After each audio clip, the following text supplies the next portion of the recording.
Super star Mahesh బాబుతో దర్శకుడు త్రివిక్రమ్ 2 సినిమాలు తీశాడు. అతడు, కలేజా. బాక్సాఫీస్ రిజల్ట్స్ పక్కన పెడితే అతడు క్లాసిక్ హిట్ అనిపిస్తుంది. Khaleja Mahesh Babu comedy timing super. 12.5 ఏళ్ల తర్వాత త్రివిక్రమ్ దర్శకత్వంలో super star Mahesh Babu cinema చేస్తుండటంతో Guntur కారం మీద అంచనాలు ఏర్పడ్డాయి. కుర్చీ మడతపెట్టి సాంగ్ సినిమాకు కావాల్సిన ప్రచారాన్ని తీసుకువచ్చింది.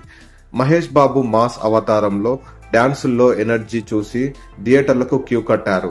అయితే గుంటూరు కారం సినిమాపై ఒక ఫైనల్ ఒపీనియన్ లో చెప్పాలంటే గుంటూరు కారంలో మమకారం లేదు.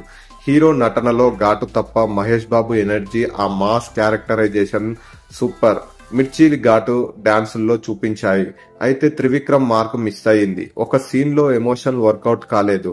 కామెడీ అనుకున్నంతగా లేదు. హైప్ ఇచ్చే మూమెంట్స్ అస్సలు లేవు. మహేష్ బాబు వీరాభిమానులు సైతం డిసప్పాయింట్ అయ్యే చిత్రం ఇది.